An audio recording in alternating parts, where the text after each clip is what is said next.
కరీంనగర్ శివారులో ఉన్నటువంటి డంపింగ్ యార్డుల వల్ల అనేక సమస్యలు వస్తున్నాయని కాలనీ వాసులు ఆవేదన వ్యక్తం చేస్తున్నారు. ఈ అంశంపై జిల్లా కలెక్టరేట్లో నిర్వహించిన ప్రజావాణిలో డంపింగ్ యార్డు సమస్యను పరిష్కరించాలని జేఏసీ ఆధ్వర్యంలో వినతి పత్రం అందించారు.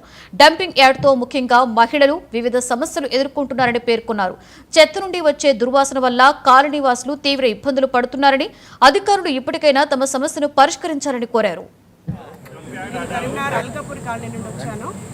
మేము కరీంనగర్ మానేరు డంపింగ్ యార్డ్ నుంచి వచ్చే సమస్యల వల్ల విపరీతమైన బాధలు పడుతున్నాము. మహిళలకు ఏంటంటే తెలియకుండానే గర్భస్రావాలు అవుతున్నాయి. పిల్లలకు మానసిక పరమైన ఎదుగుదల లోపిస్తుంది.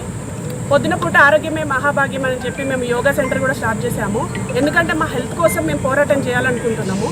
కానీ ఆ టైంలో కూడా మాకు వచ్చే పొగ వల్ల మేము శ్వాసకోశ వ్యాధులతో బాధపడాల్సి వస్తుంది. ఇది రాజకీయ పార్టీలు వీళ్ళు వాళ్ళు అని కాకుండా ప్రతి ఒక్కరు, నగరంలో ఉన్న వాళ్ళు ప్రతి ఒక్కరు ముందుకు రావాలి. ఎందుకంటే ఇది ఆరోగ్యం సమస్య, రాజకీయాలకు సంబంధం లేదు. కాబట్టి పేరున ఇంటింటికి గడప గడపకి మేము ముందుకు వచ్చుతాము. ఎందుకంటే కొన్ని సంవత్సరాల నుంచి ఇది ముందుకు పోవట్లేదు. ఎందుకు ఆగుతుంది మాకు తెలియదు. కానీ ఆరోగ్యం కోసం మాత్రం మేము ముందుకు రావడానికి ఇంకా పైన మాత్రం నిర్లక్ష్యం చేయము. దయచేసి ఈరోజు మేము ప్రజావాణిలో ఈ సమస్య కోసమే వచ్చి మేము లెటర్ ఇవ్వడం జరుగుతుంది. దయచేసి లేడీస్కి, పిల్లలకి, వృద్ధులకి ఎక్కువ ఎఫెక్ట్ పడుతుంది. కాలనీలో ఉన్న ప్రతి ఒక్కరూ ఏదో ఒక అనారోగ్య సమస్య వచ్చింది, కానీ రీజన్ తెలియట్లేదు. మాకు మెదడుకు సంబంధించిన వ్యాధులు కూడా వస్తున్నాయి. రిజల్ట్ ఏం తెలుస్తలేదు మాకు, టెస్టులు చేయించినా కూడా. కాబట్టి ఇది చాప కింది నీరులాగా ప్రతిరోజు కరీంనగర్లో వ్యాపిస్తూనే ఉంది. అటు చివరిలో ఉన్న వాళ్ళకి తెలియట్లేదు, ఎందుకు రోగాలు వస్తున్నాయో కూడా అర్థం కాని పరిస్థితిలో ఉంది.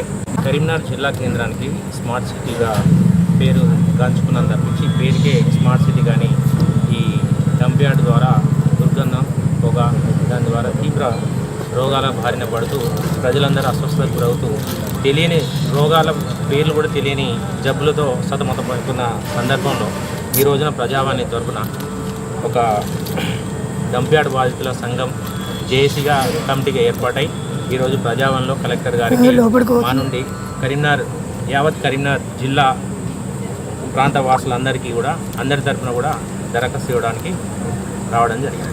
మీరు ఒకవేళ డంప్ యార్డ్ సమస్యను అతి త్వరలో పరిష్కరించకపోయిన ఎడల దీన్ని తీవ్ర రూపం దాలుస్తూ విస్తృతంగా ఉధృత రూపం తీసుకొని ఇంటింటికి గడప గడప నుంచి కూడా తీవ్రమైన ఉద్యమం చేస్తూ మేము దీన్ని సాధించుకునే లక్ష్యంగా వెళ్ళడం జరుగుతుంది. మీకు ఎక్కడ రియల్ ఎస్టేట్ డౌన్ అయింది, ఆ సమస్యను మనం మాట్లాడతాం.